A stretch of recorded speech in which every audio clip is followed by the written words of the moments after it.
Yeah.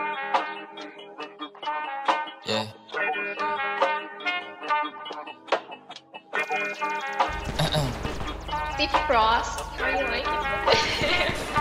Bigla ko na ikaw malapitan kahit ako ay hindi mo sabihan. Lumalayo sa'kin na mga bobo kahit hindi ko pa tinututukan. Ayan ang gana sa gusto ay no. Di kailangan ng tropa, kailangan ko daw. Pagkakuha ng pera sabay tumalbog. Kasama si pare pumunta sa loob. Kasama si Chaz, Elijah, God, Seren, Melo, May. Kasama si Cyrus, GNC, KD2, AVD, Wayne din. Dami ko na rin ngayon na panalo, W, wala nang L. Kaya para sa kalsada ka na, ang pokpok kita nasa hell. Lagi nakaposte doon sa may SC, sa hanapan ko yung mga bebo. Elep ako ngayon pa na baby, uwi sa bahay, pak sa aking ebo. Dahil nasarang buhay ako lately, kahit sa eskwela hindi makahabol. Gusto ko malap sana, sige pay me, di pwede libre na kapag gag. Nasaan yung nursing na harap ko, puta kanina pa. Pwede ba paturok? Double meaning kung hindi mo nakuha mabagal ka. Pagtapos sumiyod, tayo nakala mo ako si Casey sa kung papaano ako bumayo. Pasensya masyado ko na nga ng puso, masyado gumamit na nakadamo.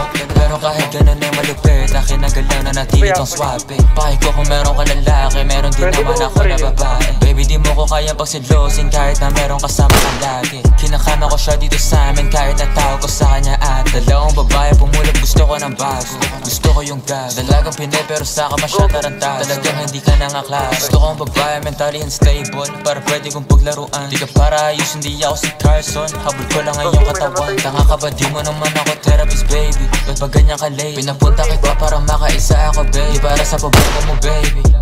Daming lagaran.